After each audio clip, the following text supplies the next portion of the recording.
Salut la famille, c'est avec un immense plaisir que je vous parle aujourd'hui en ce mardi béni, mardi de grâce, que Dieu vous bénisse abondamment. Aujourd'hui on va aller un peu rapidement, on va aller très vite. On va aller très vite parce que on n'a pas ce temps, on va aller très vite.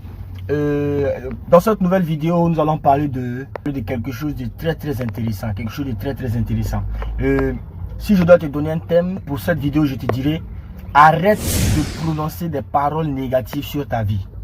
Arrête de prononcer des paroles négatives sur ta vie. Je répète pour une dernière fois. Arrête de prononcer des paroles négatives sur ta vie. Arrête totalement de faire ça.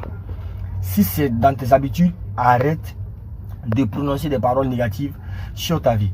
Avant d'aller dans le vif du sujet, si tu n'as pas regardé notre première vidéo, notre deuxième vidéo, notre troisième vidéo, je t'invite à cliquer sur les 3 liens dans la description. Pour cette vidéo, je vais te raconter deux petites histoires. La première me concerne moi-même. En 2013, je jouais au football. J'avais le rêve de devenir un grand footballeur, donc je jouais au foot. Et dans le club dans lequel je jouais, je n'étais jamais titularisé. Tous les jours, j'étais remplaçant. Donc un jour on est arrivé et puis le coach comme ça, il dit: aujourd'hui, je suis titularisé. Tu vois, donc il me dit que je suis titularisé. J'étais content. La joie que j'ai ressentie m'a poussé à parler seulement. Je parlais pour ne rien dire. Et puis comme ça, ils ont mis les maillots en tas. Donc les maillots étaient en tas. C'est le capitaine de notre équipe qui avait la charge de distribuer les maillots. Et tu vois.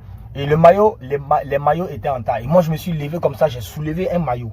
C'était le numéro 10. Et puis j'ai senti l'odeur. J'ai dit: ce maillot est tellement sale. Il pue tellement que la personne qui va porter ce maillot là, face à face avec le gardien, ou bien face même à un poteau vide, sans gardien, la personne qui va porter ce maillot là va mettre le ballon dehors, il va même pas marquer. Et quand ils ont partagé le maillot, c'est le maillot numéro 10 sur lequel j'ai prononcé une mauvaise parole là que j'ai reçue. Moi j'ai fini de parler comme ça et les gens ont ri.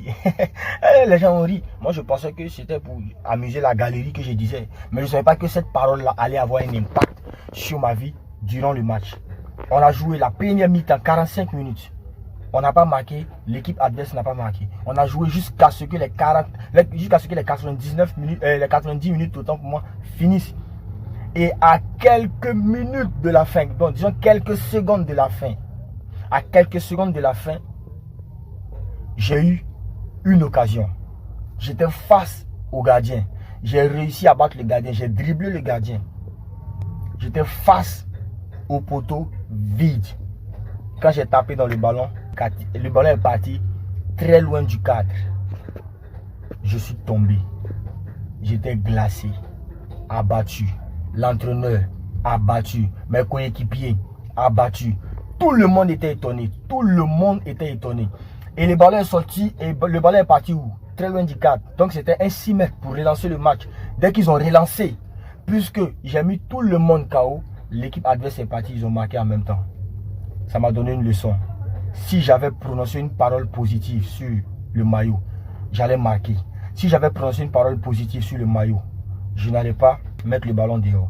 Et quand ils ont partagé le maillot, c'est le maillot numéro 10 sur lequel j'ai prononcé une mauvaise parole là que j'ai reçue. J'ai reçu le maillot, à l'époque j'ai reçu le maillot que j'ai maudit en quelque sorte. Et c'est ce maillot là que j'ai reçu, j'ai porté, et face à face avec le poteau, je l'ai mis dehors. Tu as vu? Si j'avais prononcé une parole bienveillante sur le maillot, si j'avais prononcé une parole positive, une parole négative, une parole digne d'un concurrent, digne d'une personne qui veut réussir, je n'allais pas connaître cette place. Et la deuxième expérience que j'ai vécue, ça c'était pas moi mais c'était quelqu'un d'autre. C'est que un matin comme ça, je marchais dans la ville, et je croisais un groupe d'élèves qui partaient composer. C'était la composition du quoi BEPC. Les gars partaient composer et j'étais en route et moi je venais de l'autre sens. Donc on s'est croisés. Et quand on s'est croisés, j'ai remarqué une personne parmi eux. Il parlait. Et à un moment donné, il y a quelqu'un qui a tapé sa main, tu vois. Il avait une tour sa main et la tour est tombée dans le caniveau. Il s'est abaissé pour ramasser sa tour et il dit: ouais, bailli de ça. Bailli c'est dans le jargon ivoirien, en nous aussi ça veut dire poisse, ça veut dire malchance, ça veut même dire malédiction.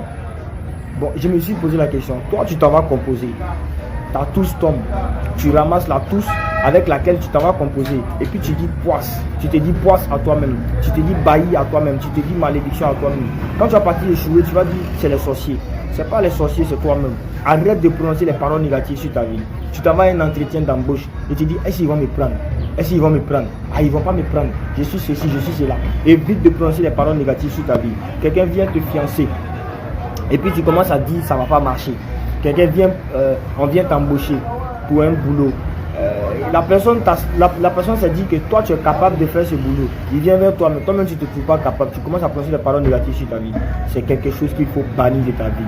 Il faut prononcer des paroles positives sur ta vie. Dis je suis un conquérant, je suis riche, je suis beau, je suis belle, je suis intelligent, je suis un miracle, je suis une bénédiction, je suis né pour impacter, je suis né pour réussir, je suis né pour être élevé, je vais y arriver, je suis béni. Chaque matin c'est la bénédiction de Dieu qui m'accompagne.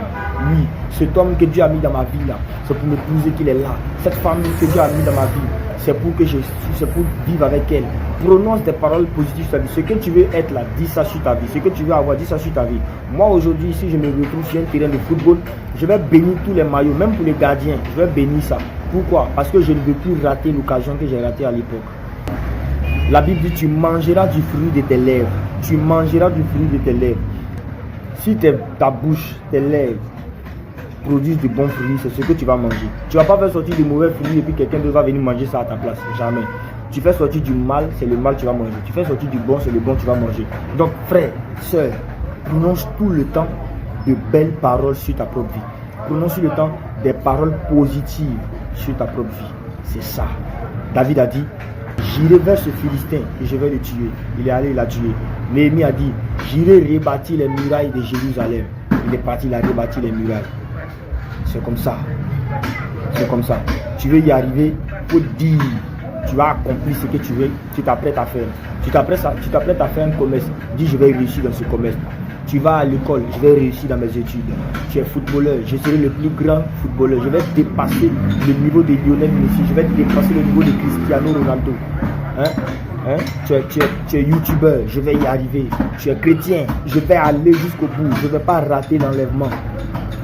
Frère, arrête de prononcer des paroles négatives sur ta vie.